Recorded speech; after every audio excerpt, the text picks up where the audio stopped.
Good morning to all the friends.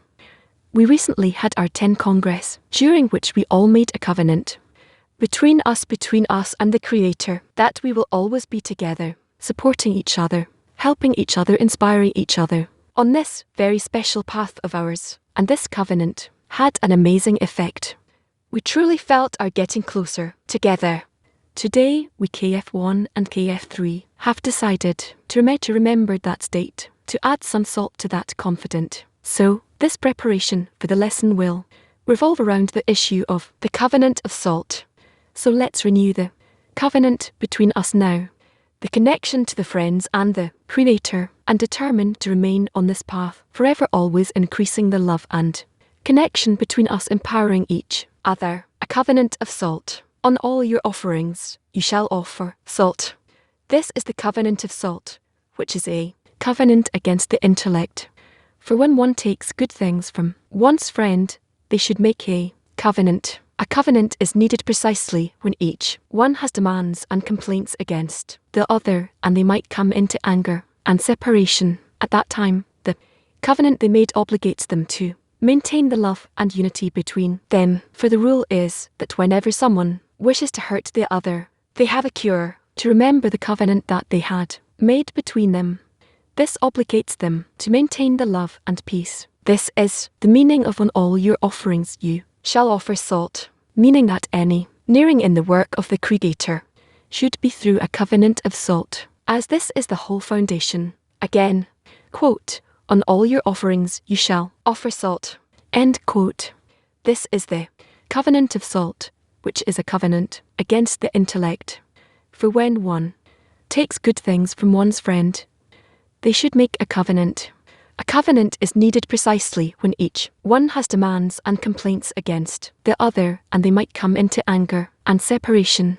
At that time, the covenant they made obligates them to maintain the love and unity between them. For the rule is that whenever someone wishes to hurt the other, they have a cure to remember the covenant that they had made between them. This obligates them to maintain the love and peace. And this is the meaning of, quote, on all your offerings you shall offer salt, end quote, meaning that any nearing in the work of the Creator should be through a covenant of salt, as this is the whole foundation. Active workshop question. Why is a covenant of salt important for a 10? Again, why is a covenant of salt important for a 10? In our work, the friends are the spice of Torah that the Creator promised us. The covenant of salt reminds that to us. This issue, this action brings us to the goal, reaching adhesion love for the Creator through the love of France. Since on the way to the goal we have many ups and downs, anything that protects us on the path is all kinds of covenants that we've made between us, and it helps us persist externally and internally. Yes, we understand that we should be in rev towards each other, and this is expressed through our commitments to each other. By that we show our seriousness, our commitment to the Creator, sticking to His goal, and the goal that stands before us, alongside the ego that becomes revealed and blurs the goal and separates us from the goal. And therefore we have to make a covenant so that the goal will always be in front of our eyes. And when the ego appears, we'll be aimed and we won't leave the goal, and this will obligate us to maintain the love and peace between us. This is what guards us as a 10. We need that the Creator will guard us, and therefore we have to make efforts on our part to hold on above anything that appears. Hold on to the connection as the vessel. And the covenant of salt doesn't require words. The covenant of salt is a covenant in the heart. There's a prayer in our heart for each and everyone together. And this week specifically, for the head of our tent, this topic is close to his heart. He brings us gifts that remind us of the covenant of salt. We feel the covenant. We feel how it's something that always needs renewing. Anyway, microphone for a silent workshop. Let's invite the Creator into the connection between us. Again, silent workshop. Let's invite the Creator into the connection between us. Shalom. Hello friends. In the first part of the lesson, we will watch a recorded lesson from the 28th of February 2002 based on the art on the article Jacob dwelt in the land where his father had lived. Jacob dwelt in the land where his father had lived. We read the article together in the 10. We have 28 minutes for that. Jacob dwelt in the land where his father had lived. Quote, Jacob dwelt in the land where his father had lived, in the land of Canaan. End quote. It is written in the Z quote. Started and said, many are the afflictions of the righteous, but the Lord delivers him out of them all. But the righteous who fears his master, how much affliction he suffers in this world, so as not to believe or partake with their evil inclination, and the Creator saves him from them all. This is the meaning of what is written. Many are the afflictions of the righteous, but the Lord delivers him out of them all. It does not say many to the righteous, but many are the afflictions of the righteous. This indicates that one who suffers many afflictions is righteous because the Creator desires him. Since the afflictions he suffers remove him from the evil inclination, and therefore the Creator desires that person and saves him from them all. End quote. We should understand these words. 1. This implies that one who suffers many afflictions is righteous, and one who does not suffer many afflictions is not righteous. 2. Why must he suffer many afflictions if he does not want the evil inclination to partake with him? The words quote, and for this the Creator desires that person and saves him from them all. End quote. They mean that the Creator does not save other people. God forbid. Can this be even more perplexing? On the one hand, it says that the troubles he suffers remove him from the evil inclination. On the other hand, it says that the Creator saves him from all of them, meaning saves him from many afflictions. Thus, he will bring himself close to the evil inclination once again. Since the reason that removed him from the evil inclination has been cancelled, we should interpret his words. Here is a verse that concerns this. Quote, Ben Levy said, man's inclination overpowers him each day and seeks to put him to death. As it was said, the wicked watches for the righteous and seeks to put him to death, and were it not for the Creator's help, he would not have overcome it. As it was said, God will not leave him in his hand. End quote. There is another similar verse. Quote, the evil inclination has 7 names. Shlomo Solomon called it enemy. As it is said, if your enemy is hungry, feed him bread. If he is thirsty, give him water to drink, for you are burning coals on his head, and the Lord will pay you. Do not pronounce it pay, but asu. Compliment. The Lord will compliment you. According to Ashi, if your inclination is hungry and craves transgression, feed it bread, and trouble it with the war of the Torah. As it is written, go eat of my bread. Give him water of Torah to drink. As it is written about it, all who are thirsty go to the water will compliment you, means that your inclination will be completely with you, love you, and will not incite you to sin and be lost from the world. End quote. To understand all the above, we must know that the essence of the evil inclination, which is called the essence of creation, which the Creator created, existence from absence, is the will to receive. It is known that this is something new that did not exist before he created it. Man's work is only to work the opposite of his nature, meaning that he will want only to bestow. But since this is against his nature, since by nature he needs to see only to the needs of self-love, he has no desire to work for others. And although we see that sometimes people do work for others, this is possible only if they see that they will be rewarded for their work, namely that the will to receive will be satisfied by it. That is the reward should satisfy the self-love, otherwise one cannot exit the vessels of reception by nature. However, being able to perform acts in order to bestow and not receive any reward is unnatural. And although we see that there are people who killed themselves for their country and do not want anything in return, it is because their country is very important to them, and that importance is also natural. As our sages said, quote, the favour of the place is with its dwellers. End quote. However, there is certainly a difference in the measure of favour, for not everyone favours the same. This is why there are many who volunteer to the army, because of the importance of their homeland, but think this is not so dangerous that their lives are at stake. Because I see that many people return unharmed from the war, and if there is sometimes a danger of certain death, they are not willing to go to certain death, except for a chosen few for whom the homeland is important. But here too the power of reward is involved, because he thinks that after his death, everyone will know that he was dedicated to the public and that he was above everyone else, because he cared for the public's well-being. But in the work of the Creator, when a person is working on the path of truth, he must work in humbleness so that the external ones will have no grip. That is, in serving the Creator, he will not have the grip of working for the outer ones, meaning that people outside of him will know about his work. So he's working devotedly, so that people outside will say that he was above the common folk. This assists him in his ability to work without return, so that people outside will say that he was working only for the Creator. The Creator gave this power to the creatures, because from Lishmar he will come to Lishmar, and he will not have any assistance from outside. He can achieve that if he first has Lishma, but he should not remain in Lishma. God forbid.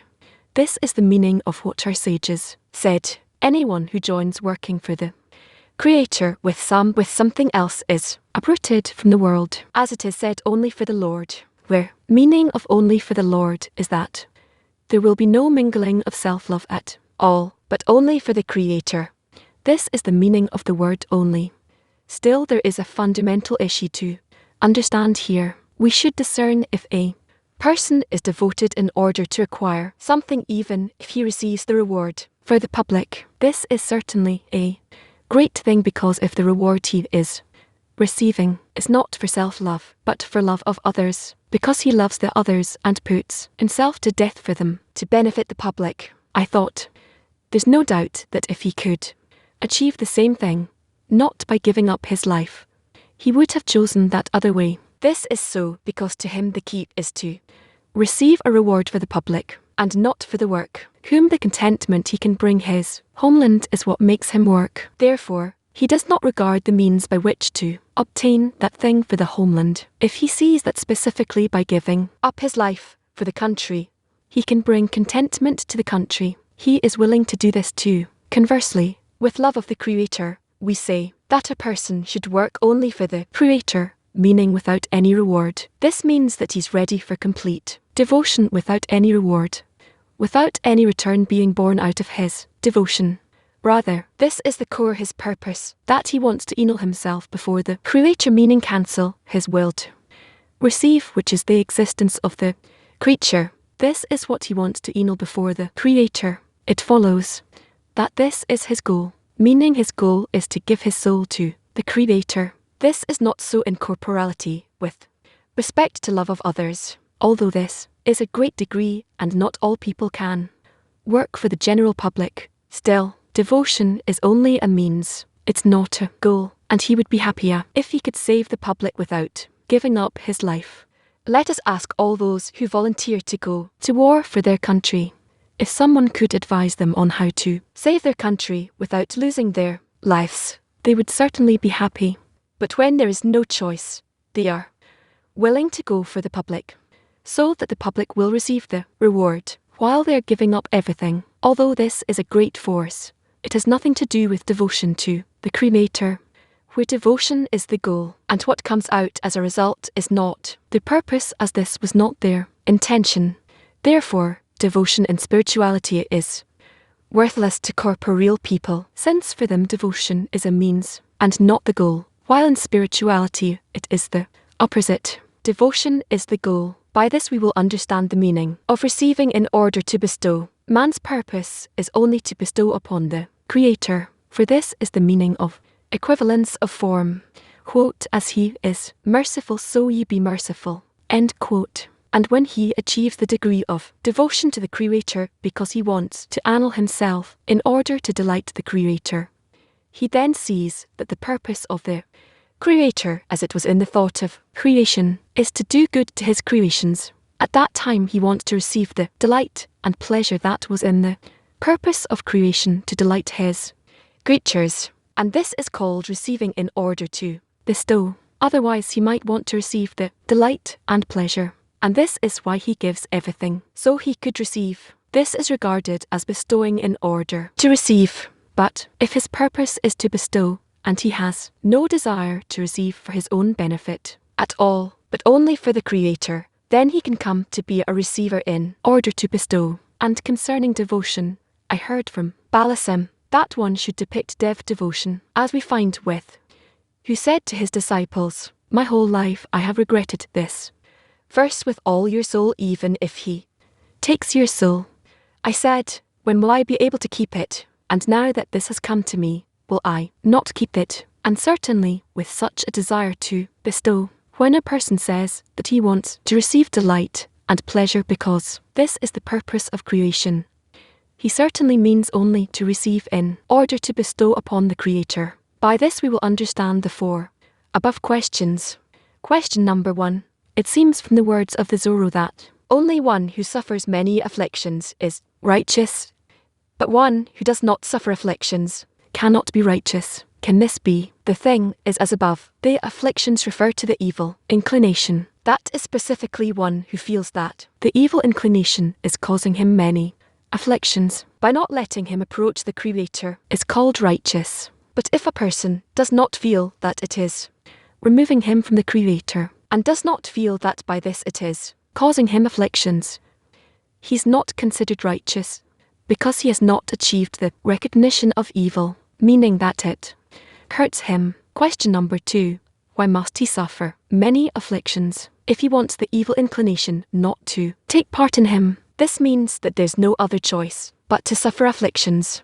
According to the above said, this is very simple.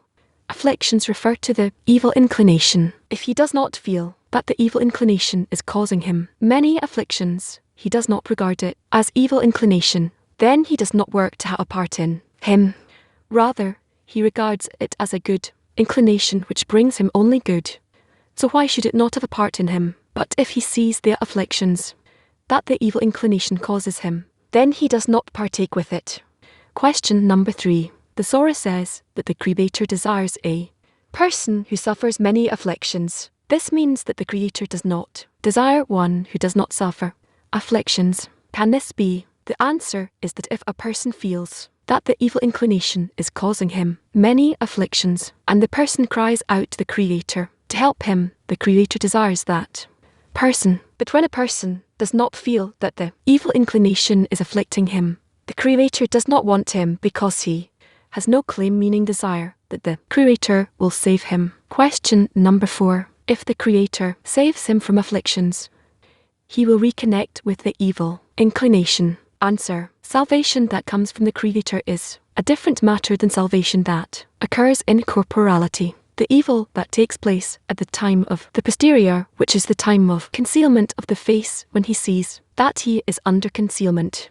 For it is known that the little one is annulled before the great one. And certainly here in serving the Creator, a person must annul before the Creator as a candle before a torch. Yet he sees that his body does not annul, and it is hard for him to subdue it and take upon himself faith above reason.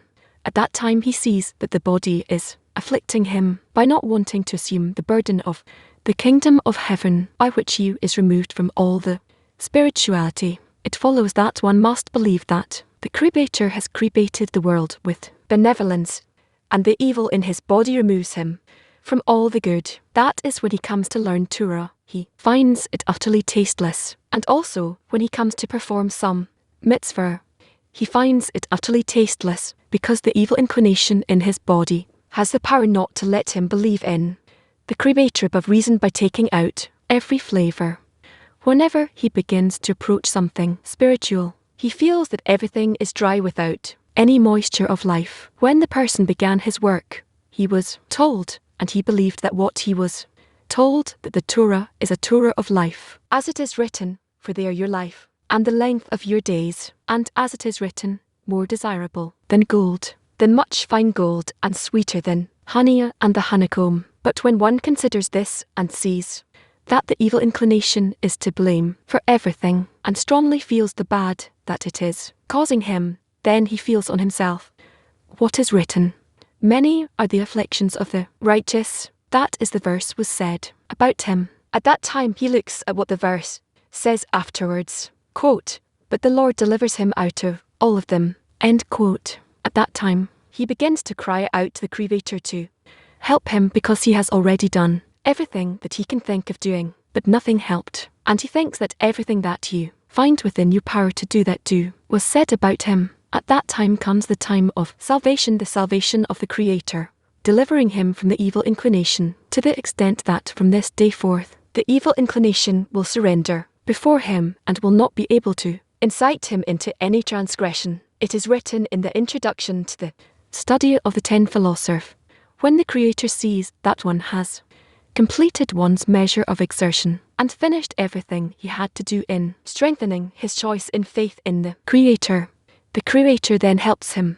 Then one attains open providence, meaning the revelation of the face. Then he is rewarded with complete repentance, meaning that he cleaves unto the Creator once more with all his heart, soul, and might, as though naturally drawn by the attainment of the open providence. End quote. It is also written there, quote, "What is repentance like? When he who knows the mysteries will testify that one will not return to folly." End quote. The words, "What is repentance like?" mean, when can one be certain that he has been rewarded with complete repentance? For this he was given a clear sign. Quote, "When he who knows the mysteries will testify that one will not return to folly." End quote.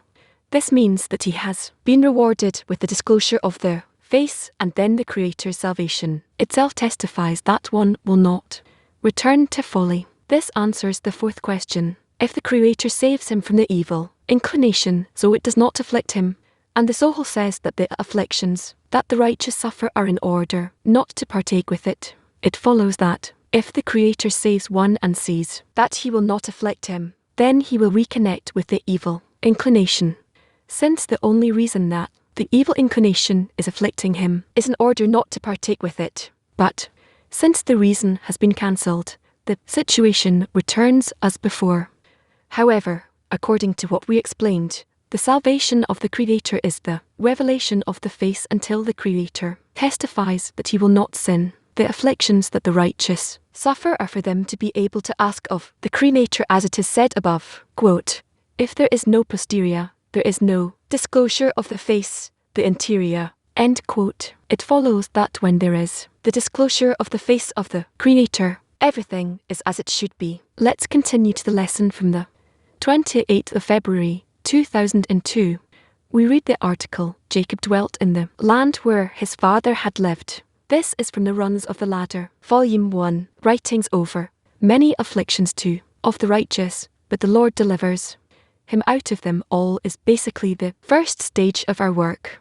That one who is destined to get closer is sent difficulties. As it's written, the Torah weakens man's force. The issue is to link these things to the Creator, to the source, to the one who brings that to us, to none else besides him. Seeing the problem is also seeing bad things and good things, all the more so how they're tied to the Creator, how he turns it all around. If a person saw that the connection, not the Creator, not the bad, the connection is the problem, if he felt it, then surely the path would be made easy. Why is it difficult? Because the main thing is the connection between everything that happens, for better or for worse, and the Creator. The revelation of ex-godliness could be not who he is, but from your actions we know you. From your actions we know you. Well, it's exactly that the actions we see in him can be recognized through the action, and that's called the connection. So the problem is to always maintain the right angle, see through the right perspective reality. So, an eternal question, an ongoing question a person should ask after any change in perception of reality is, why does the Creator do this to me? That's it permanently. If that question would surface in us, we would advance very fast. The problem is that the shells hide the reality of the Creator, and we don't ask, why is he doing this to us? Rather, we are submerged in the external picture, what happens in front of our eyes, and that's the problem. That asking a bit deeper into the reason, correctly meaning not the reason of why am I suffering, but who is providing me this sensation and for what need. That's the problem. Only the group, by awakening each and everyone, can help the person to each time awaken faster to the correct perception of reality. Otherwise, it could take weeks and months, and a person will just completely forget about how he has to relate everything around him and in his sensation with the Creator. And then time passes without any use. What does the help from the friends depend on? To the extent that they are appreciated. If I appreciate the friends that they are truly in more advanced stages than I am, than any word or movement I see in them, they will naturally say a lot to me. They awaken a lot of meaning in me. And then I approach the awareness more faster and more correctly, the analysis of the incidents that I'm going through. Because a person, from by himself until he awakens meaning, until he's being awakened from above, in due time that can take months. So he has to prepare the hastening path for himself through the group. Okay, so actually everything depends on the extent to which I can submit to the society.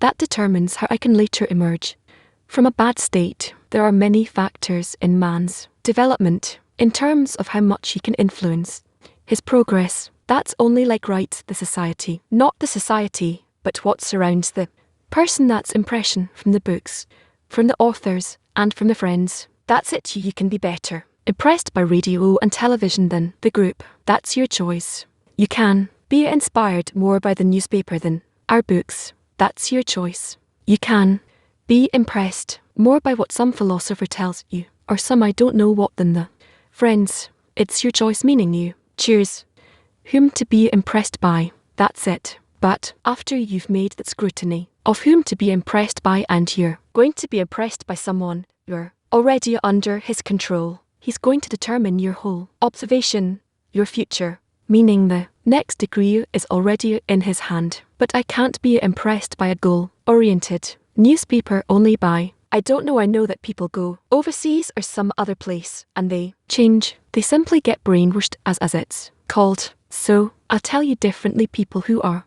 with us here and are also under some control, some influence. Now let's not call it control, just some side influence. Then they're also in some sort of a split, some inner conflict, and in progress that is not satisfactory. There are many such people that are in kind of two worlds, so to speak, meaning they haven't yet made a choice. That is given to each and everyone in order to strengthen his approach.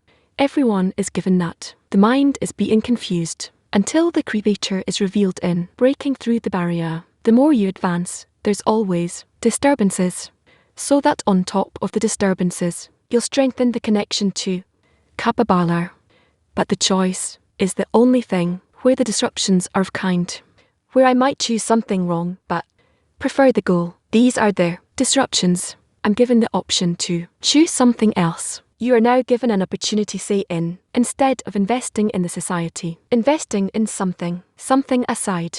It could be a matter of thought, inner effort, not physically, even that you're going and it's somewhere and it's clear to you that instead of sitting in a gathering of friends or doing something with them, you prefer to sit at home or somewhere else and do something else. These are very obvious things. I'm talking about inner things that a person could even be in the whole process, in the whole battle, and yet in his thought and his desire is not there. So the choice is to the very subtleties, the very final depth of the desire. And here you can see the progress, the pace of progress of each and everyone. Disturbances are always good, meaning it's to the point. Well, what's a disturbance? It's something you have to correct. You're being shown. But the approach is yes. On page 333, first line, but in the work of the Creator, when a person walks the path of truth, he must work humbly. How does this connect to the state where, actually, when each one does something good, then walking humbly means it said be walk humbly with the Creator, meaning since each and every one of us is still not corrected, still an egoist, we can disturb each. One can disturb the other in terms of the connection, one's connection with the Creator. Put it simply, I have some source from which I receive $1,000 every month. That source just, has the heart, and I asked, and once a month he gives me. Told you that. Now you come instead of me and you want to get that $1,000, right? So then what happens is that nice, no, yes. We with our egoism. Whether we like it or not in spirituality, it is certainly made that way, meaning if we know this, just imagine yourself instead of me, you can receive from the Creator. That's it, I revealed it. I did it all, you can't stop yourself. Come instead of me and do it, and then you'll harm both yourself and me. So let's just say from this example we can somehow understand what it means. The not deficiency, the need for walking humbly, you understand. So until a person comes to the point where he is truly in bestow, where he has no interests for himself, that he will never harm his friend. Till then one cannot open his heart towards the Creator, toward in front of the other at all. You are with the Creator in your lane and he is in his lane. But what can we do? The general greatness of the goal, the general greatness of the goal, and each one can share with the other how much he did for the society and for the others. I gave a gift to Gilad. I have to write it down on the present that I sent it. Why? So he'll give me something in return. That's nice. Yes, that's nice because it increases the connection between us. Very simple. I'm interested in him knowing about me. He will see that I love him. He will love me.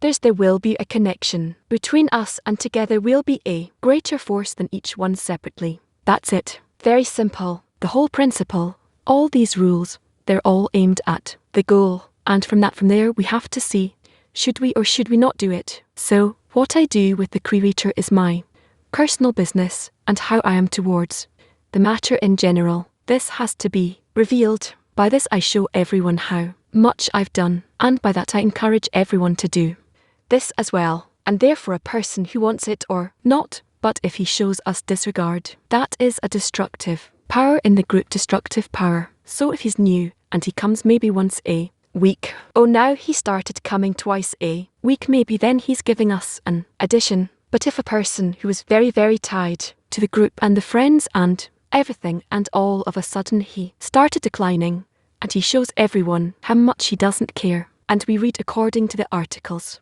that, on the contrary, everyone should show the other how much he's impressed and how much he's working, then this person is just destroying us. So we have to be very cautious and move away from people who show it that way. Now we have to also tell the difference. Whether the person is simply in a descent, in a fall, that's a different thing. Then we have to encourage him to help him tomorrow while be in that state. But if he already agreed with his deterioration, then we have to remove him from our eyes. It's a bad example. I should always see good examples.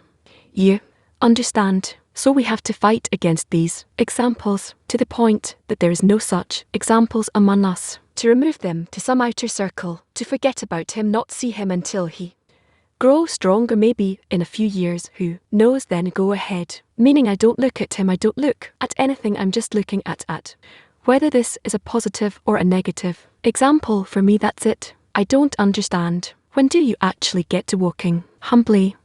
Walking humbly has to be only in what has to do between you and the Creator. Again I say it stems from people around you, even the closest friends, who are not yet in such cleanliness that they won't blemish you and themselves. It's the same whether they blemish you or themselves. In spirituality, in corporality, we don't see it as the same thing, but in spirituality, it's just the same. It's a single soul. It's it. That's how it is. Now, that's with regards to the friends, and with regard to the world. Walking humbly should be such that you don't awaken forces towards you that can harm you. If in general we awaken all kinds of responses from the world about us, then there's no choice, because we engage in dissemination. But let's say at work or some places, you go among relatives. Do these things in a way that no one will notice them. That's it. That's the best. Spiritual calculations only with your group. With all the rest, just simple corporeal calculations. How can I make my friend greater than myself? It's completely against my nature. I can't. I'm always the best possible. I don't know how to tell you. But it's really necessary, this thing. It's necessary. And it's so necessary. But I find that there are people who, well, the moment I try, I unroll them, I cancel them. I don't know what to say. It's a blessing. It's a blessing from above when a person begins to see it that way. When you see it, you can see that each one who has the truly smallest desire for the Creator, someone who's sitting in here now and maybe just came here or he's here for years, doesn't matter, but he has, when he's not in a decline, when he's well in yearning upwards, if he has a little bit of that desire, 1 gram of a desire upwards, if you would be able to slightly open your eyes, you would see that he's greater than you. That's it. You would have an urge to connect. The urge to connect I can have, but without the greatness of no, only from that why else to connect.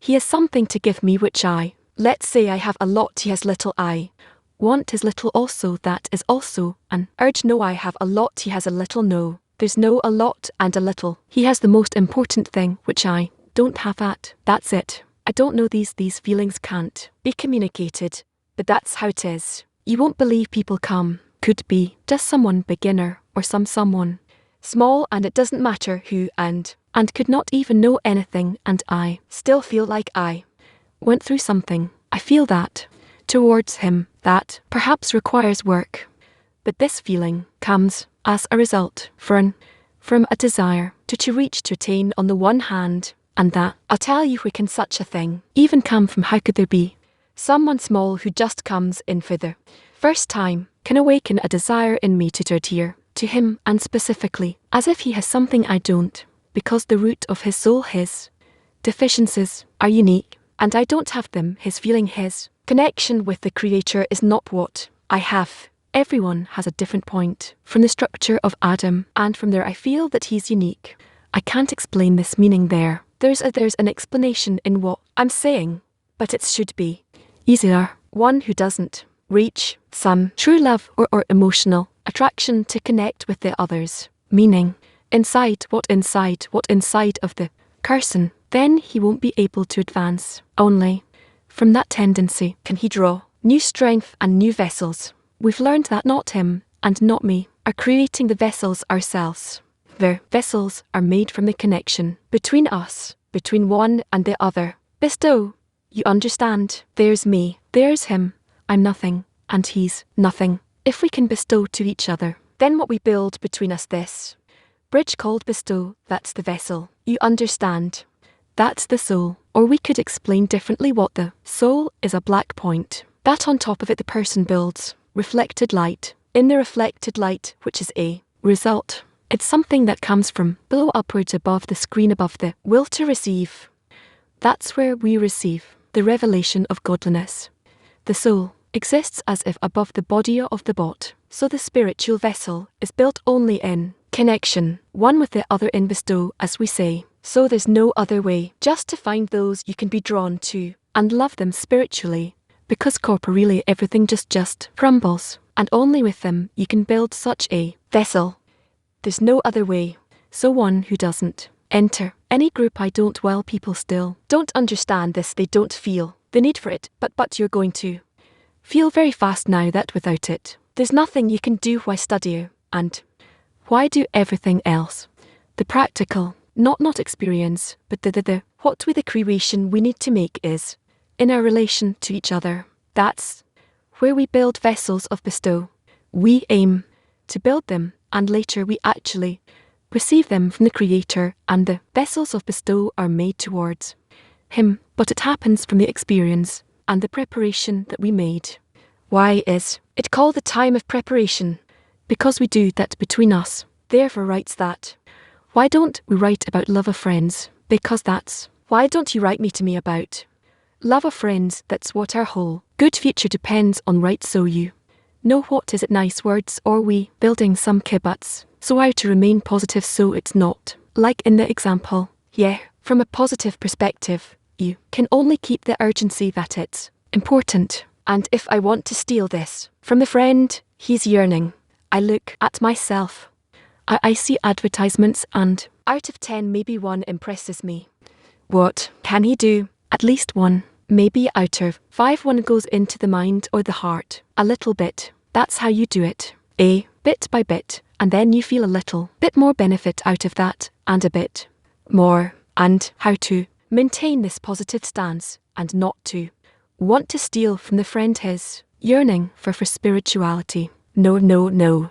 So why steal? How can you steal the friend's yearning for spirituality? You can be impressed by his yearning and want to have the same. You can't steal his spirituality or no. These are things. That's what spirituality do you see? Also the creator, you don't see that you can steal his creator. You understand, you can only see that it exists in him.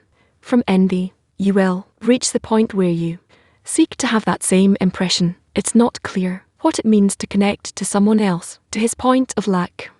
He said that each one has something which I do not have at all, and I need to connect to that part, to that point. I said, why do I feel I explained? Why do I feel in someone who basically has no basic understanding, even certainly no attainment in our method and in generally studying Kabbalah and anything? Why can a beginner who comes impress me? I can be impressed by him, meaning it doesn't matter to us in the group if I enter some group now. I don't care about what is the level of people in the group. Do they have some yearning for the source, the creator internally, that they still don't even understand? They don't know and feel and didn't even go through some ups and downs yet. Nothing didn't go through anything yet, but they have a little bit of yearning for the creator. They're yearning to the creator from the point, and each and everyone comes from a different point, different root in. Therefore what he is going to attain and how he's going to connect with the creator is not my approach and my attainment and recognition and connection with the creator, and that's why it appears to me that in that person, in that beginner, there is something that I don't have, and because his approach is different from my approach in the root of his soul, then I already feel him is more than me because he has something that I don't have. So give me a group and all of them are beginners. They don't know a word. They don't know nothing. But if they have these desires, I'll feel myself in it as someone who can receive from each and everyone there. Meaning, in the group, we must not criticize each and everyone and how many years he's here, how much he knows, how much he remembers what is written, how much he can brag with knowing some verses or something. It's all unrelated.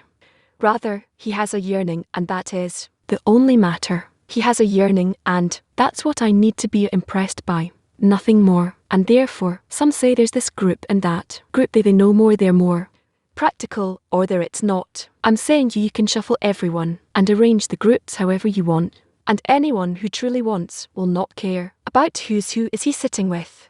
I don't understand what connection means. You said what connection? You said that connection between two people, that is called a spiritual vessel. So I connect to someone else. I don't have spiritual vessel is called bestow. Bestow is what I have in relation to someone, to the friend, the creator, right? That's called bestow. It's not in me, it's not in him, it's in the connection in my relation to him, right? Or not? I'm asking you, I don't know, I'm asking you. Well, if you don't understand what I'm talking about, then we're done. I have nothing, no reason to continue. I can't continue if you don't understand what I'm talking about. I'm sorry. Bestow is my attitude to someone. You understand? There's me and my desires and my frustrations and all kinds of things.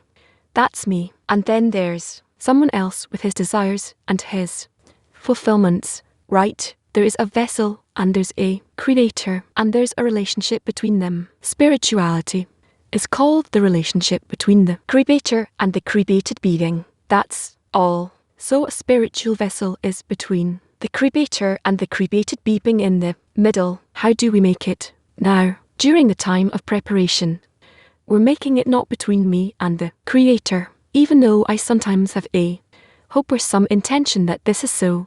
But it's between you and me. In the meantime, we are building this vessel. Why? I can see you are great in my eyes. You are beautiful. You have all kinds of good qualities. You awaken all kinds of things in me. And as a result, I want to bestow to you. So then I learn, how am I going to do this? Am I able? I not able. This is called the time of preparation. When you write it with a chalk on the board, it comes out like this, like that. Doesn't matter. But we learn how to build. And when we become learned, then we are allowed to engage in this in a serious way. Yes, it's easier to bestow to one friend and then all before him. How to do it with a group. And also you need to make sure it's all equal between everyone. It's easy to connect to a single friend and bestow to him, and it's difficult to do it to everyone to the group. Some say the opposite, that it's easy towards a group, but to a certain person, it's difficult because to the group you can lie to yourself that you're bestowing. You're going to the kitchen, you're working on a carrot or something, and then you think you're bestowing to all of, but you're actually not bestowing to anyone besides the carrot. You understand? So that's what it means, to everyone. But if you start connecting with one of them and speak to them and somehow truly find how you can be impressed by him and how much am I even willing to submit myself towards each and everyone. So they say that's difficult, and you say this is difficult. Well, you see there's this and that. What to do? What the time doesn't, what the mind doesn't do, the time will. That's it. We just have to continue. But we talked about how we need to treat everyone equally. The right relation to everyone certainly means that I'm not deviating from the intention in order to bestow because the intention in order to bestow should detach me from any personal beastly attitude towards a person, how pleasant he is to me externally or what other calculations I have with him. You understand? Rather a person I'm fighting with all the time, and I don't know I'm yelling at him. It doesn't influence that inner connection with him. There's externality and with respect to corporeal things, and there's internality from one soul to another. You don't understand my relationship with Shulam, for example. On the outside it seems the way it seems. I'm saying seriously one thing doesn't relate to another. His appearance, expression, I can't bear it, so what? But internally we know we see his longing, and that's a different thing. The state of not returning to Foy, is that a one-time thing, or does it apply on each and every degree? No. If the Creator is revealed to a person in true revelation, there are some stages, not stages, but incidents on our path until we cross the barrier that a person is amazed that he suddenly begins to feel somehow. How does he feel? He doesn't know. But there is some kind of clarity, some sense of the Creator's presence, and some sense of providence. These things are not, well, it's a revelation. Yes, it's a kind of opening of the eyes, but a temporary one. That's still from all kinds of calculations above.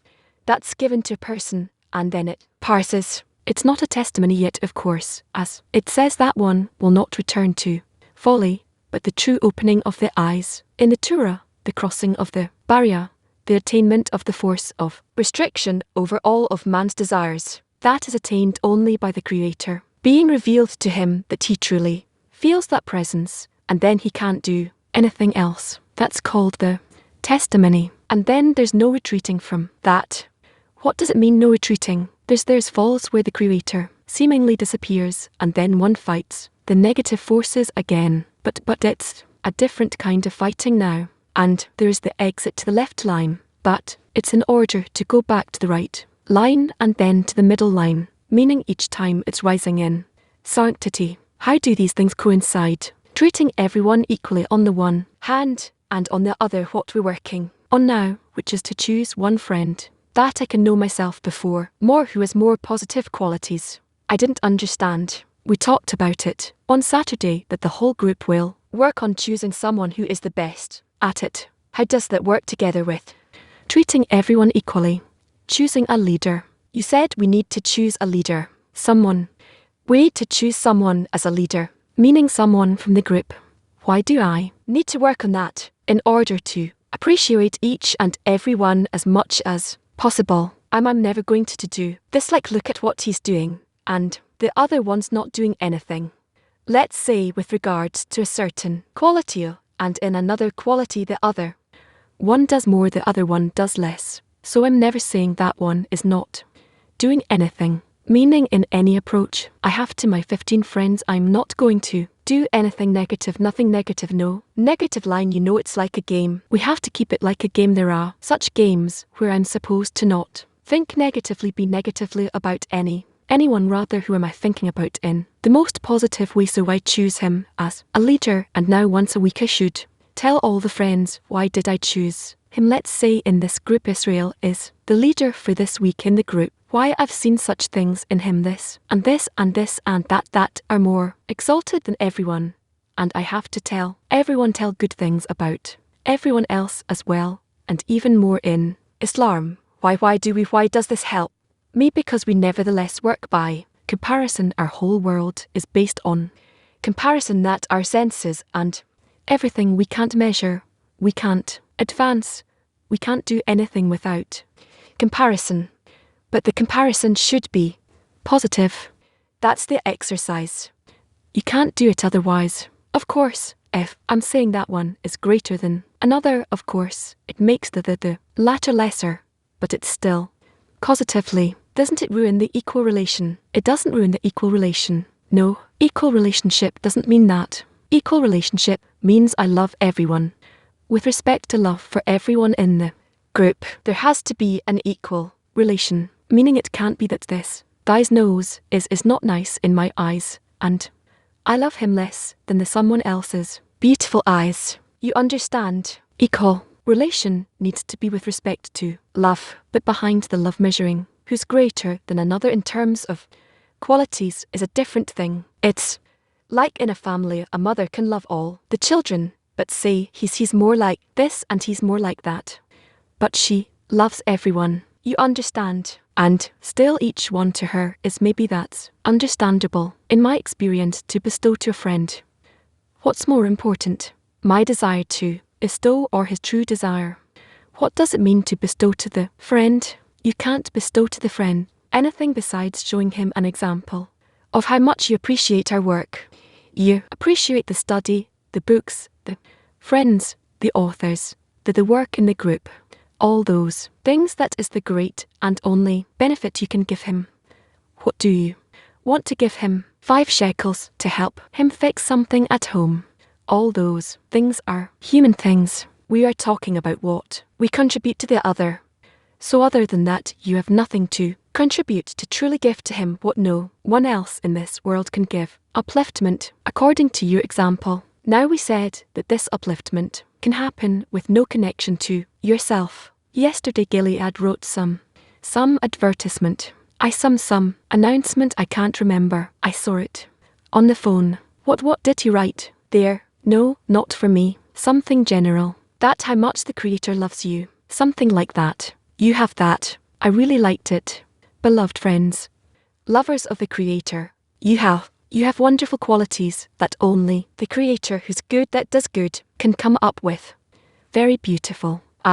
So I was impressed by his message, how he did that, and in truth it could be, well, almost no, but it could be that he is actually kind of in a lowly state, and he did it not emotionally, but intellectually. Maybe he read it a week ago and was truly impressed by it, and now he's just throwing it at us. You know, but it works on me.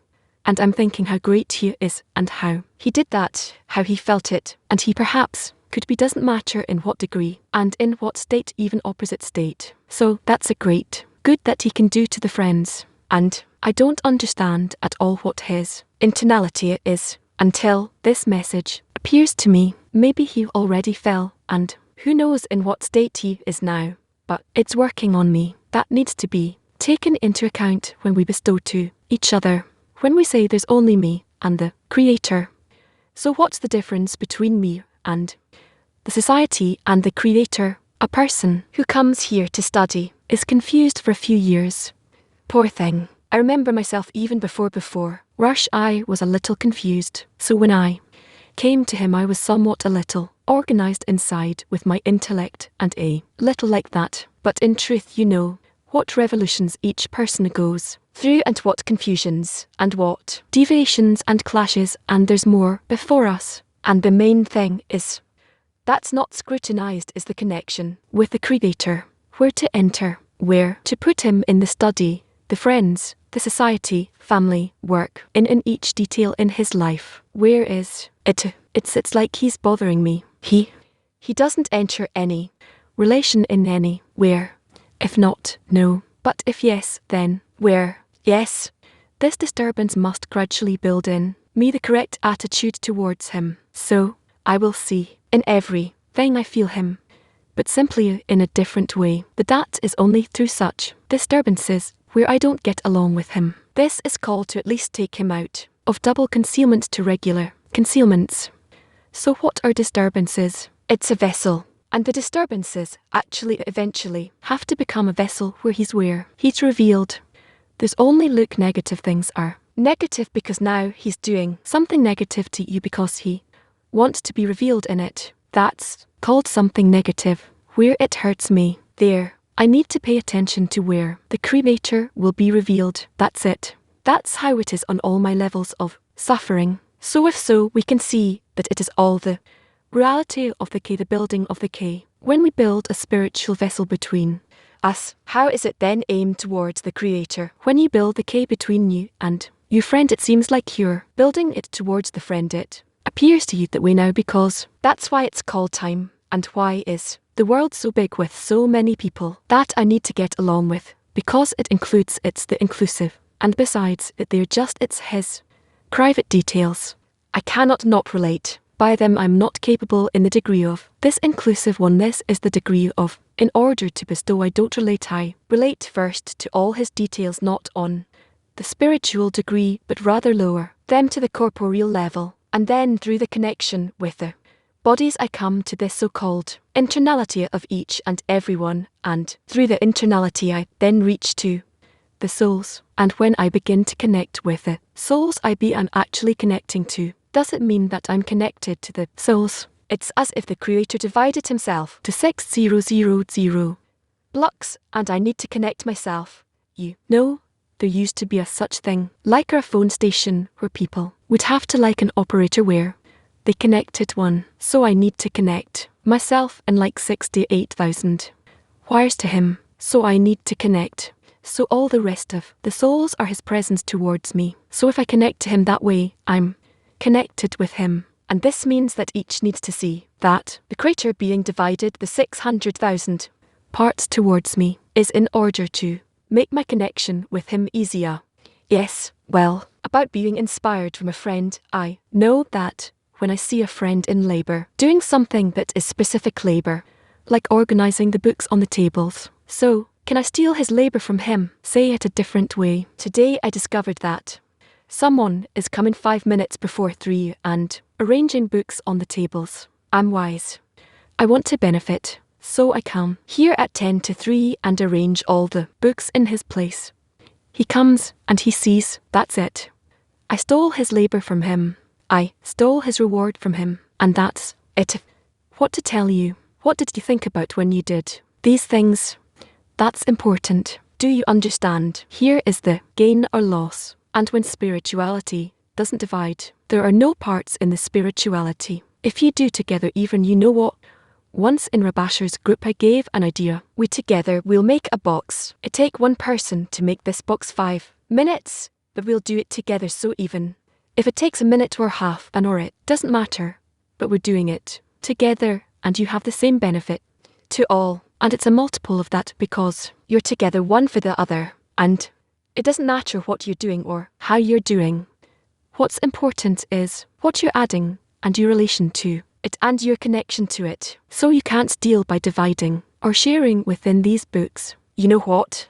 Let's say tomorrow we'll come at 5 minutes to 3 with all the 80 people sitting here, and each will take the book of the other and put it in its place. No, it's not how each does it for himself. Rather, each for another, and it will be the same work. It's a matter of what you want from it. And spirituality itself has what's supplied to everyone. It's not according to the number of books that you'll put out or share. Rather, our work in sustaining the society.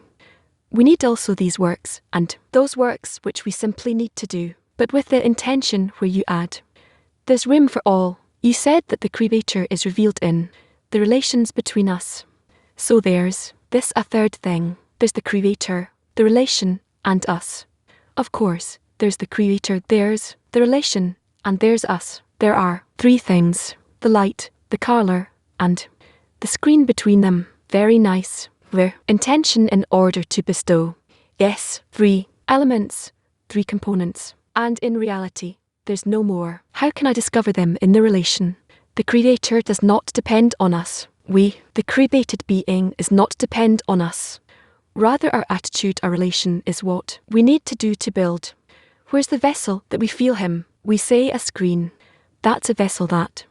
The screen is considered that I have 5 friends, and now I'm stepping on all kinds of my desires in order to connect with them and be good with because of the goal, because of the Creator who obligates us to do so. Or is the Creator, I don't know, something that compels me from above? I don't know what it is. Certainly I don't know, but only through the work in the group I can come to Him. Later, for the time being, He's not there. For the time being, just like that. Where's that limit, that to think to come, to work on it?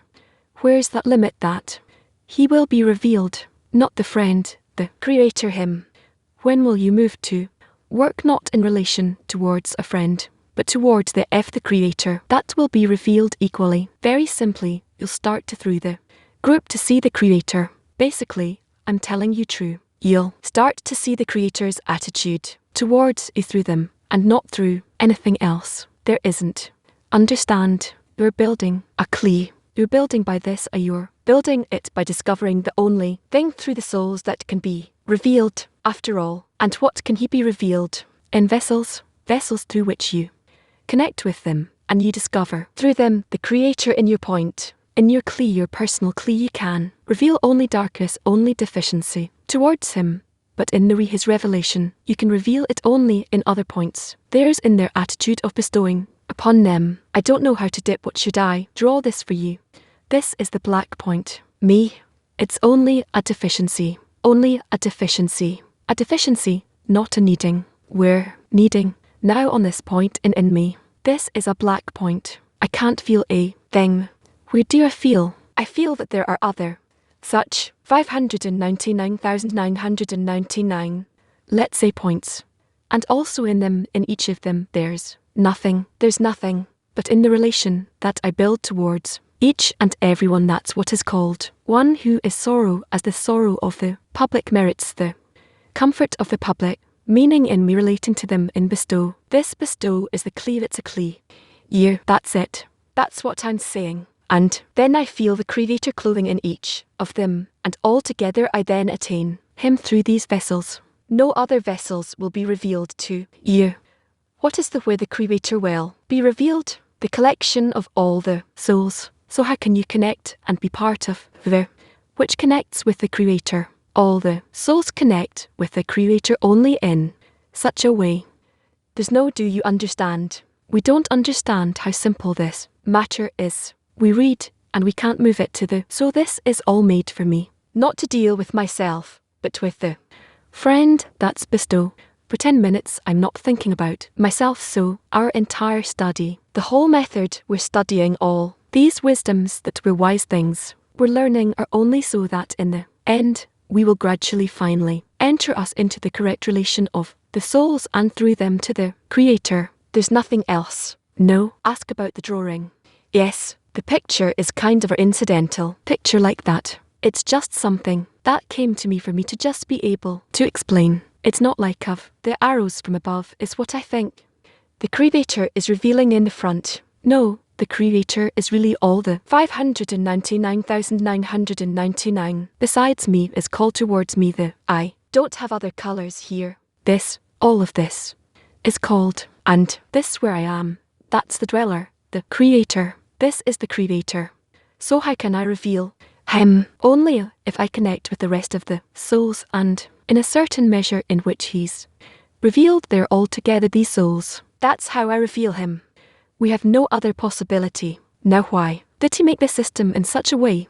Because to the extent in which I'm in bestow I reveal Him. It is all truly in the whole to be enclosed in the same system. It's very compact and simple. Yes.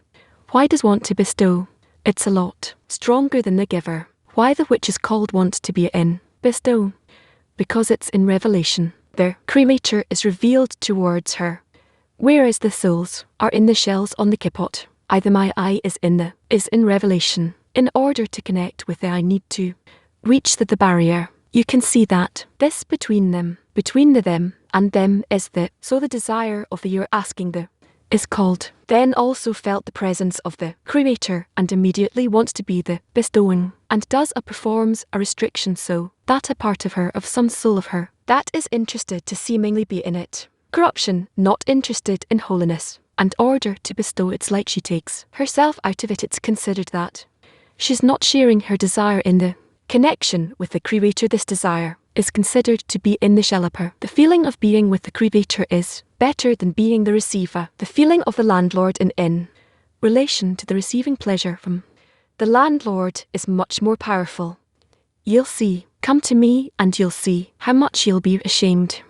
Come, I'll show you. I know how to be ashamed. You know to be ashamed. That's it. So, what's the problem with the Creator? That he's not revealed. If he was revealed, you would be ashamed. Believe me. Yes. What? When we study tests. So, the place for the study of task that we're finally going to go and study now, and is always hard for us, is for you to have a deficiency to study this, because through the study you attain the force, the power, and now you're about to connect with the Creator, with the friends through the Creator.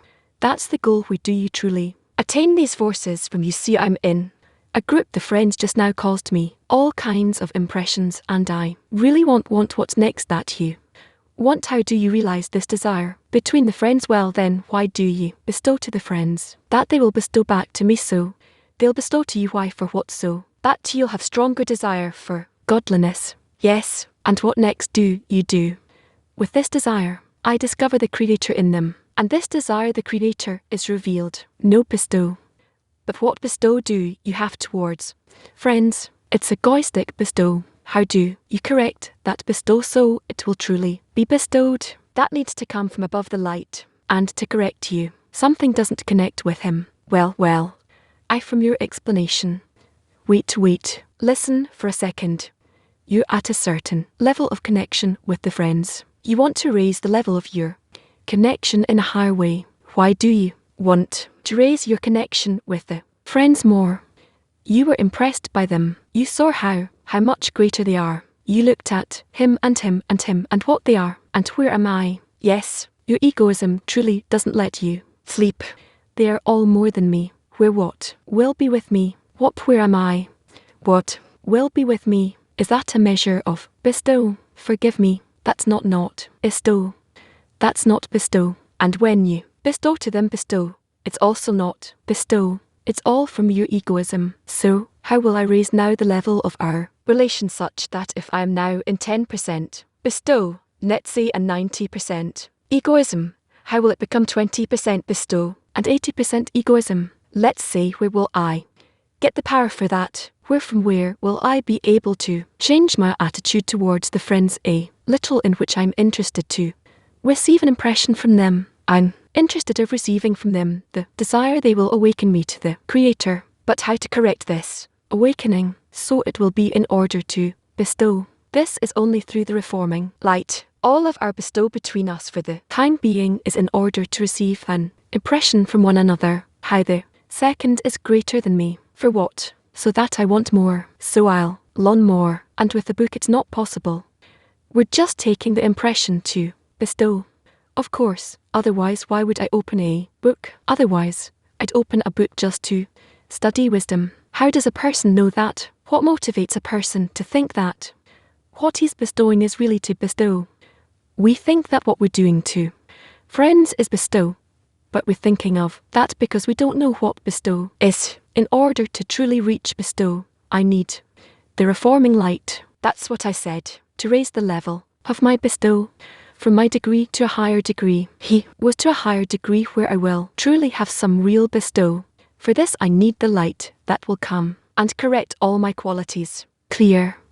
Where does that deficiency come from? The deficiency for this comes from the friends, that they explain, that they show me how much they long for spirituality, the extent in which they're willing to contribute and work. Yesterday, I read this message, this announcement on the cell phone, and I saw how he felt this good and powerful, how great he is. So I immediately felt that I'm small, and that I am less than him, and my ego began to work, and my fear that he will have it better and be able to start to work. So what will be with me after I think of such things then? Of What will be with me? So what do I need to do? I immediately open a book and start to study for what? To receive improvement. What do you look at me? I'm not joking, but where is it to be? So the friend explains where is it. I see that in him in order to bestow is more than me. I see that in him his intentions and desires are greater than me. How can you see that it's the desires? That's how I felt. But that's something else. Not to see is what to see. You're saying the group gives me desires and yearning for the Creator. Yes, so this yearning, and not the yearning that the group gives me. The group gives me a picture in which everyone in the group is much greater than me. Yes, and the encounters. Envy will multiply the wisdom. I start counting that they're greater than me. And what about me? What will be with me? This stimulates me to open a book and start studying. Why? The book I heard that from the book correction will come. Hence before one starts to study, he needs to strengthen himself with the faith and so on.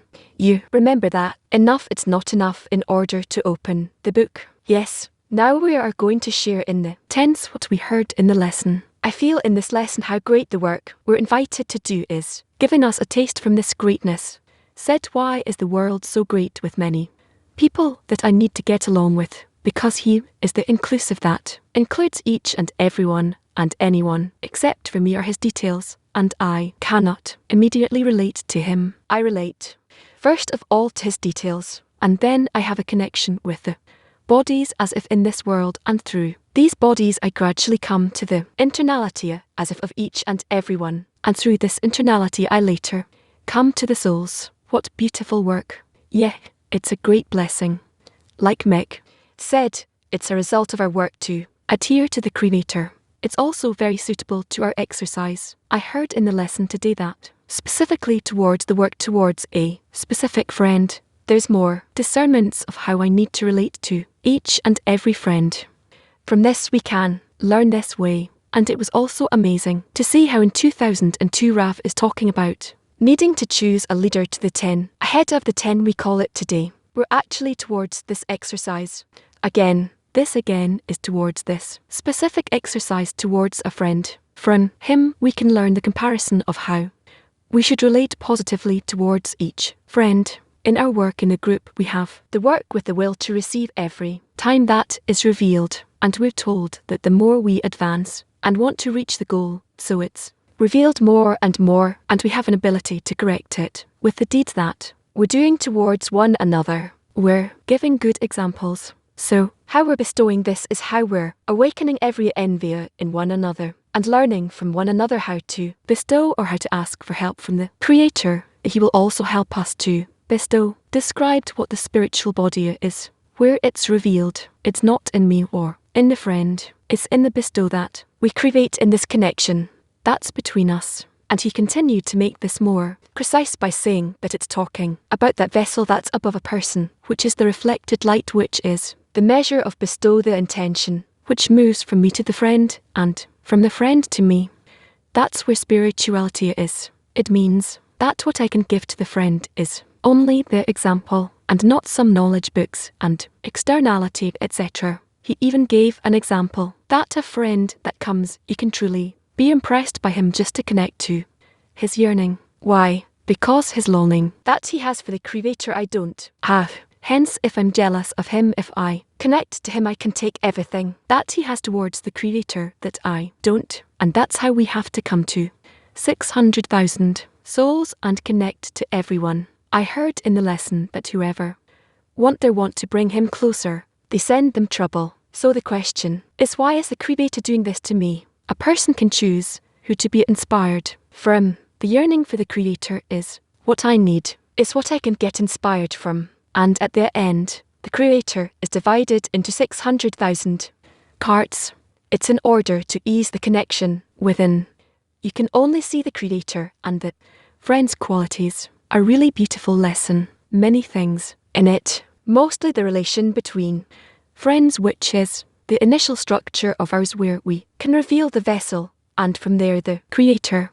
There was a really interesting point that a person must constantly see and ask and be in connection with the Creator, and ask why the Creator does this to him. and this we're supposed to see through. The friends. Let's go to the next part. Hello friends. We are now going to a preface lesson with before that we heard. In the first part, what is a soul? A black point that a person builds reflected light upon that in that reflected light, which is a result of something that comes above the screen above the wall to receive. In it we receive the revelation of godliness. The soul is as if above the body of the spiritual vessel is built only in the connection towards one another and bestow. We also heard that through the study you receive the forces, so we're about to receive the forces to reveal the greatness of the friends and the Creator. And now this is already the fourth lesson, the third part of the fourth lesson.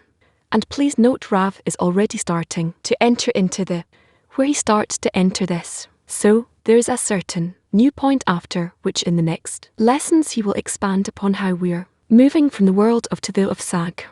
Let's enter this lesson. Let's write down the questions, the scrutinies that we want to understand, and then we'll have time to scrutinize them together. Please. Yes, you said in the beginning of the lesson that the final goal, it's hard to understand that. The purpose of creation is for the vessel to be filled, and the vessel gradually is filled. Another 20%, another 15% of was filled. All these parts are adding to the filling. What happens then? That is what we're going to learn now. We are once more going to draw Gala, only in such a big way. Here we'll put the row. This is the pair, this is the taboo, and this is the siyam. This is tabular. Then we have the second part, the third part. Again, Saga emerged upon the records 4 Ab upon the records 43 and Sag on the records of 32. They all ended upon the table of Gilgalar, and there are 2 parts of film that are called Mar, which is upon the records 21, and B, which emerged upon the records 1. Root. Why am I making this whole distance? Because I want to draw here something, and now I'm moving to something very special. We learned with you the 4 phases of direct light. Again, light comes from the Creator which builds phase 1. Phase 1, because it is filled with light called, does not want to receive the light, and then is called Beaner. Why? Because she felt the quality of the light that's bestowing and she wanted to bestow as well. So what does Beaner do? She says I will receive a little, so it will be like bestow to the 2. Above that's how I will resemble him, and this is called Siren or phase 3. And then Malat receives. What do we see here? All these true decisions are in Beaner. Beaner wants to be like the Creator, in order to be similar to the landlord, to the Creator. Remember our example where the guest comes to the host and everything. That happens there out of Beaner wanting to be like the Creator. She goes and receives, meaning she builds. So towards Beaner is called Ben or son, and Beaner is called Ama mother, and is called Abba father. Then in this world we will gradually see how this settles in and gives in this world all the discernments that we have. In this world, that what's in us, what's inside of us, between us, as it is all a result of these forces that come down and give this world both the matter and the qualities of the matter. It turns out actually that Beaner is responsible, since she wants to resemble the Creator. She is responsible to build all the system below her. She actually thinks how she will build the Rampin and then Malhut, and how Malat will receive all the light in order to bestow. It will actually be as a consequence of Bina, because Beaner wants to give maximally to do maximally for the Creator. How could she do maximum to the Creator if she receives from him? By that you will give him something. So we can say that Malat is actually a result of Beaner, since Beaner gives birth to Malhut. Hence both Malat and Zanin are both called sons. Banim towards Beaner. Galgat for us is like the Ket, for us is the Ov, and Sag for us is the part Beaner. And here we see that what happens here below, where it's impossible to fill the vessels of Gala with lights. Beaner is responsible and tolerates this. And what does she do? Sag is Beaner. It is actually responsible to fill N of Galar. How does it do it? We learned with you that herein there's the light of, here there's the light of, in there's already light of. Yes. What is the light of? The light of is the pleasure from giving, and the light of is the pleasure from receiving. So why can't AB go below the tab of Galar? It cannot descend here because it has the light of. Why go down below the tab to receive? It has a letter, but it has Gimel the face. 3 of clothing, which will also be.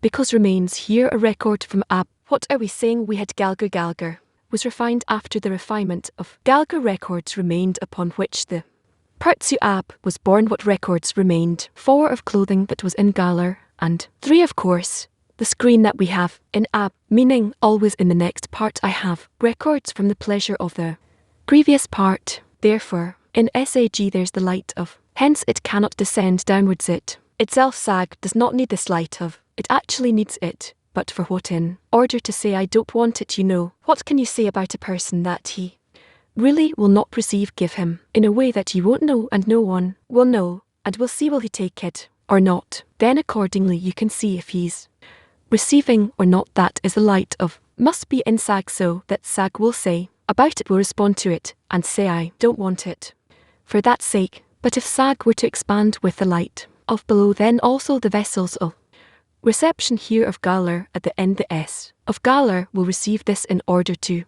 receive, hence Sag cannot descend below tab of Galar. Whatever move, it cannot descend. Clear or not? I have an appetite, a desire to enjoy several portions, like we talked, meat and fish, some rice, salad and juice. I don't have a screen to receive in order to bestow the meat and fish. It's too big of desires. If I receive them from the host, they're so tasty that I won't think about the host. I'll only think about myself and how I enjoy them. So, I'm not allowed to receive them. When this is called that I'm leaving this part in me, the S, that I remain it, I leave it empty. Why do I leave it empty? Because the pleasures I can receive in the desires that are here are very big desires, bigger than the screen I have, and then I will receive them, and it will simply be losing myself there. Hence I don't receive. Now, if we were to descend and fill these vessels with the light of, it's okay. The light of what is it? It's a desire to bestow. A desire to bestow. If you want only to bestow, you can be anywhere, because you don't care what pleasures there are or not. I don't want. It's not mine. But if there's the light of in, then, and there's light of why, in order for it to say that it doesn't want it, where was bore from it being filled with the light of, and suddenly start feeling that in the light of there's the quality of the creator, the quality of the host, and if I were to receive this, I will enjoy. But who's giving me this light of the pray to give it to me? What does he want? He bestows upon me, so I want to bestow to him as well, meaning Sag to receive the quality of bestow must be filled with the light of. Impossible to want to give if you don't feel pleasure from what you receive. That's why, although we learn how to bestow to the Creator, this wisdom is called the wisdom of Kabbalah reception, because it's by receiving. So S cannot descend below the taboo, because it has the light of. But when Sag begins to refine itself, to be refined, and says I am departing, and there's now no, I'm no longer receive this light. So the light that enters here, the tam, the tastes, the flavors of Sag, when it starts to emerge outwards, the light of immediately departs. It's the first one that departs because it's the greatest light, and only the light of remains here. All that remains is the light of. In this departure of the light of from Sag, and then these lights of can expand below here and to fill all the vessels of the S of Gala, like this. The light of spreads or expands, and this is how we call this filling, and by the name of Sag, because it's the departure of the lights, is called, and then these lights of can descend below and fill the of or of there's already below from the light of. This is already something, and we talked about this, that if we were to fill this part below of with light, it will be the final correction. So the created being reached the degree of the creator to tonality, to infinity, to everything beyond, something we can depict. What are we missing to fill these vessels with lights? And Sad can already descend and fill them with the light of. But the light of is considered the correction of creation. The light of is correction of creation. Why is it the correction of the creation of creation? Because the light of is the intention in order to bestow. I want to give to you. That's called correction. The purpose of creation is for me to receive everything So after I have the light of I can receive everything in order to bestow. Therefore the light of is called the correction of creation, and the light of is called the purpose of creation. These two lights altogether is what we have in reality. Just like there's a vessel of reception and a vessel of bestow, meaning the desire to receive and a desire to give, the pleasure from receiving and the pleasure from giving. Time is pleasure from bestow, pleasure from reception. What happens next? I've descended below taboo, and now I want to explain one more thing. We divide apart, several parts. We can say, in the row we have 5 parts, together with the S and together with the goof there are 5 parts. So, we divide them into 5 as well, and sofa has 5. So there are many ways of dividing the goof and the, for the most correct need of dividing the goof here if we divide it this way, in which these 3 are the spur of. What are these? We didn't talk about this yet, right? Yep. Till here this part of the lesson. Then tomorrow it'll be the 4th part of that lesson. So we heard for the first time in this series of lessons about, there are probably a lot of questions about this and scrutinies that we wrote down. So we're waiting for question marks on our screens and the hands up here. Please, David. Yes, it's not the first time. This confuses me. After all, the desire to receive in Galalter is the desire to receive, like Rob said, from meat and fish. Why can the light of expand there? That's not even vessels that are meant for such a light they want to receive. Why is bestow spreading there? We learn that the Creator created the world, and the quality of judgment in Esad can exist, meaning the purpose of creation cannot reach its end. So the suffer, fill it, come, and what they do is prepare the place that eventually the light of can expand there. That's the mixing of the quality of judgment and mercy, that through that the purpose of creation can be fulfilled. And we can add to that what is of Galar. That calculation is made in the of Galar. The first calculation where the direct light comes to fill Malhut, it's rejected. There's a new vessel called screen and reflected light in the row of Gala. And this screen first of all rejects all the pleasure that comes. So there's 100% direct light and 100% reflected light. So what happens from the intention to do good to the creator of Galar? She reveals the extent in which the Creator wants to benefit her and how much she can receive. So the decision she makes about receiving, she receives. And that's called the of. It's called the expansion of the from and below. It's called the expansion of internal light. But she also from that discovers how much she cannot receive despite receiving pleasure, and she really wants to receive it. Therefore, from this rejection and the decision not to receive in the end of Gala, at the end of Galar, the light of expands. What is this light of? It expand. That stems from Galgala. Despite wanting her can receiving, she does not receive at the end of the. So there is a light of there even with a little bit of illumination of, because the light of never expands. That's why it's called the light of with a little. The illumination of that's it. Now she makes a new calculation. The clash between inner and surrounding light and the new parts called Ab is revealed also in there's that's where it expands till the taboo. Now the new parts emerges the light of Sag. When Sag emerges, it emerges upon phase 2, of course, is phase 3 of clothing. This phase 3 of clothing does not enable it to descend below of, but when Sag begins to be refined and the new that emerge from the points of refinement, suddenly there's 2. There's no 3 already. There's 2 of coarseness and 2 of clothing, and there's only the light of. So why does it descend below?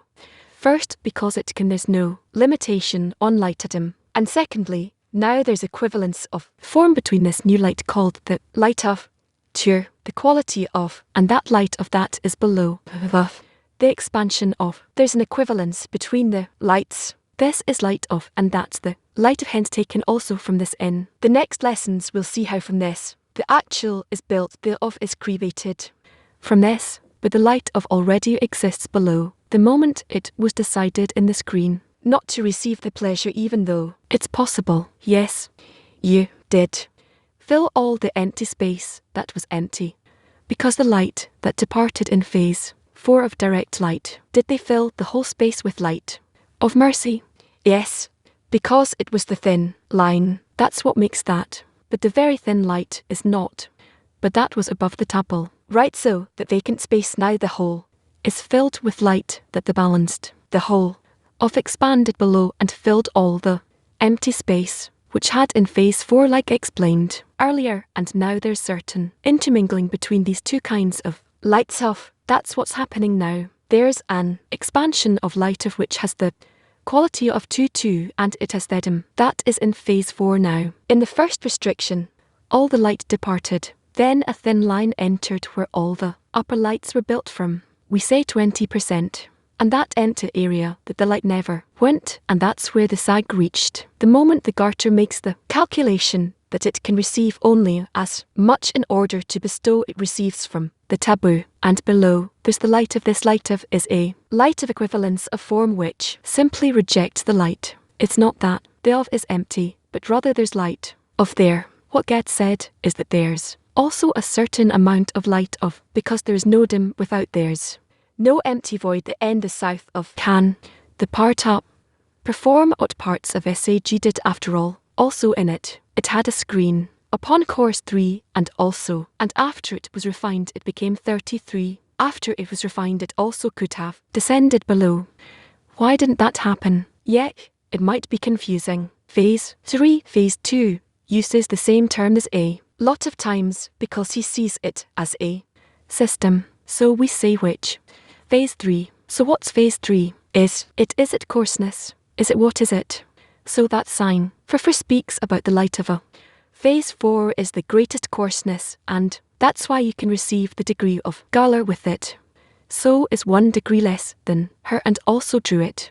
He said that comes against the right and then is against, and is against. That's why when we say that phase 3, that symbols it shows the light of, and that cannot expand below the, because the light of is the light of the purpose of creation. How can you receive it? Only to the extent that in the there was a calculation, and it's clear for that it can receive that light without losing the greatest greatness of the host. On the contrary, it gives even more greatness, because by receiving from the host, you are fulfilling his desire to the extent that you can receive without losing the screen. So A can receive. That's why it receives to a certain extent and with a limitation until the taboo. He can receive below the taboo, so that phase 3 isn't the quality of Zion, and on the contrary, it's a 3 that symbolizes that after 4 of, it shows 3 against, and can go below. Yeah. What does it mean that phase 2 can't fill the lower one? The question is not clear. If you can repeat, what does it mean that phase 2? What? Did we lose the translation? Can you ask in English? Uha. Why does, and what it means that Beaner suffer because she can't fill in below of the stag does it when she's cleaning herself and left only her sadden light. We see that the sag is built of the record 2 of clothing, 3 of coarseness, and there's a light of that comes from up that it cannot. That's why the T of can't go below the taboo. But once the light starts the parting witches, then the light starts refining, and the dot are pure. What does that mean? That the first restriction doesn't affect them. That's why the S can go below the taboo and fill that whole area that is below the taboo. I want to refine why's question, because we talked about descending below and filling the parts of all the way to the end of the sum. The question comes up, but we still have a whole we have, because until the of it's only in the straight line in the thin line. What about the entire sphere? This whole circle of, I think you asking whether filled also, all of Malot of, which is outside of the straight this out, of Galler, or only, is it only related to the straight line and itself the circle remains empty? So the question was clear. I think that Iran answered the question, but maybe the fulfillment of that was emptied is never in phase 4 itself, meaning there's always that drawing phase 4 in the middle root 1. That's all of and her qualities. The way she absorbed the first 9, because there's no lack in spirituality. That's why in there's root 1, 2, 3, and 4 in the center. That's how draws it in the book of. Used to draw it that way.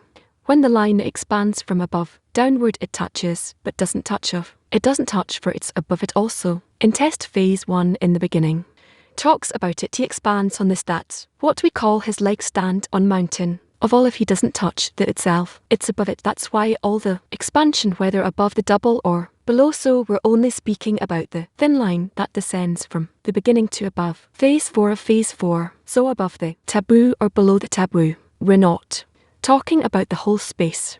When is that whole space mixed? Afterwards, when the world of Nikium is born and breaks, and the worlds of are built, and they are also above the Dal, they don't touch it, only afterwards is born from phase 4 mixing with B, and then is shattered. Only then you can speak about Dal of Dal phase 4 and phase 4. Then when the correction starts from below upward, that space is filled. That whole space we're talking about does not get filled before that. That's why everything we're saying now, the cascading from above downward, is only that thin line also below the taboo and above, and we're already at ending. Shalom. Hello friends. In the first part of the lesson, we will watch a recorded lesson from the 28th of February 2002 based on the art on the article, Jacob dwelt in the land where his father had lived. Jacob dwelt in the land where his father had lived. We'll read the article together in the 10. We have 28 minutes for that. Jacob dwelt in the land where his father had lived. Quote, Jacob dwelt in the land where his father had lived, in the land of Canaan. End quote. It is written in the Sire, started and said, many are the afflictions of the righteous, but the Lord delivers him out of them all. But the righteous who fears his master, how much affliction he suffers in this world, so as not to believe or partake with the evil inclination, and the Creator saves him from them all. This is the meaning of what is written, many are the afflictions of the righteous, but the Lord delivers him out of them all. It does not say many to the righteous, but many are the afflictions of the righteous. This indicates that one who suffers many afflictions is righteous, because the Creator desires him sins. The afflictions he suffers remove him from the evil inclination, and therefore the Creator desires that person and saves him from them all. End quote. We should understand these words. 1. This implies that one who suffers many afflictions is righteous, and one who does not suffer many afflictions is not righteous. 2. Why must he suffer many afflictions if he does not want the evil inclination to partake with him? The words quote, and for this the Creator desires the person and saves him from them all. End quote. They mean that the Creator does not save other people. God forbid. Can this be? Or even more perplexing. On the one hand, it says that the troubles he suffers remove him from the evil inclination. On the other hand, it says that the Creator saves him from all of them, meaning saves him from many afflictions. Thus, he will bring himself close to the evil inclination once again. Since the reason that removed him from the evil inclination has been cancelled, we should interpret his words. Here is a verse that concerns this. Quote, Ben Levy said, man's inclination overpowers him each day and seeks to put him to death. As it was said, the wicked watches for the righteous and seeks to put him to death, and were it not for the Creator's help, he would not have overcome it. As it was said, God will not leave him in his hand. End quote. There is another similar verse. Quote, the evil inclination has 7 names. Shlomo Salman called it enemy. As it is said, if your enemy is hungry, feed him bread. If he is thirsty, give him water to drink. For you are burning coals on his head, and the Lord will pay you. Do not pronounce it pay but as compliment. The Lord will compliment you. According to Rashi, if your inclination is hungry and craves transgression, feed it bread and trouble it with the war of the Torah. As it is written, go eat of my bread, give him water of Torah to drink, as it is written about it. All who are thirsty go to the water will compliment you, means that your inclination will be completely with you, love you, and will not incite you to sin and be lost from the world. End quote. To understand all the above, we must know that the essence of the evil inclination, which is called the essence of creation, which the Creator created, existence from absence, is the will to receive. It is known that this is something new, that did not exist before he created it. Man's work is only to work the opposite of his nature, meaning that he will want only to bestow.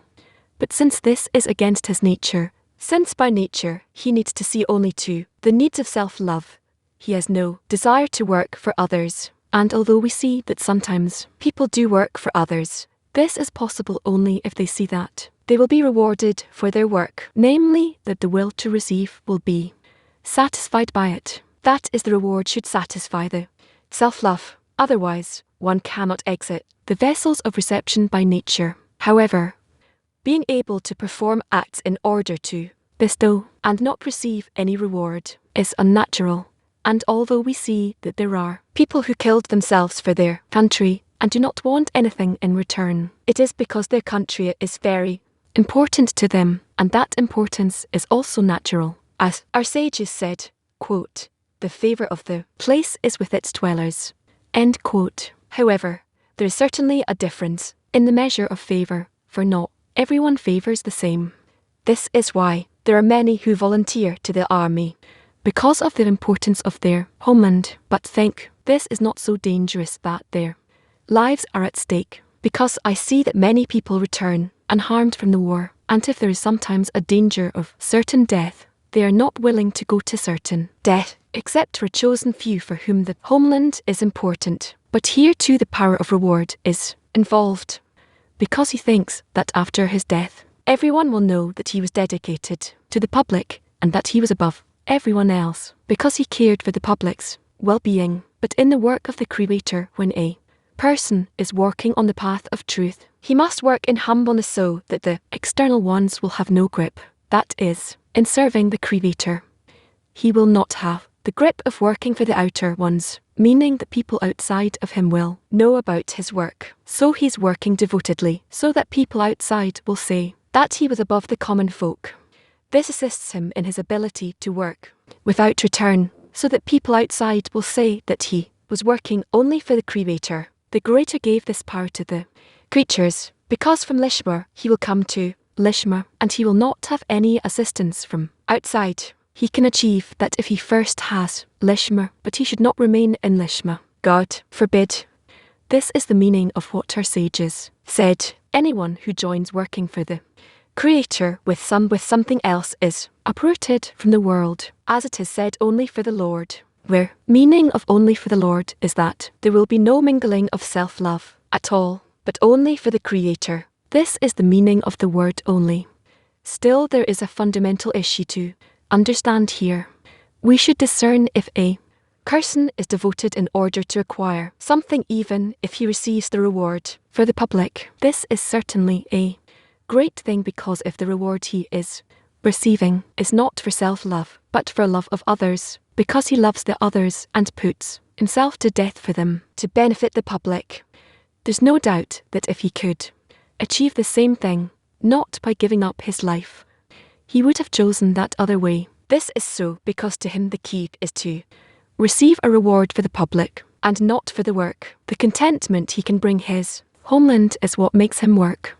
Therefore, he does not regard the means by which to obtain that thing for the homeland. If he sees that specifically by giving up his life for the country, he can bring contentment to the country, he is willing to do this too. Conversely, with love of the Creator, we say that a person should work only for the Creator, meaning without any reward. This means that he's ready for complete devotion without any reward, without any return being born out of his devotion. Rather, this is the core his purpose, that he wants to annul himself before the Creator, meaning cancel his will to receive, which is the existence of the creature. This is what he wants to annul before the Creator. It follows that this is his goal, meaning his goal is to give his soul to the Creator.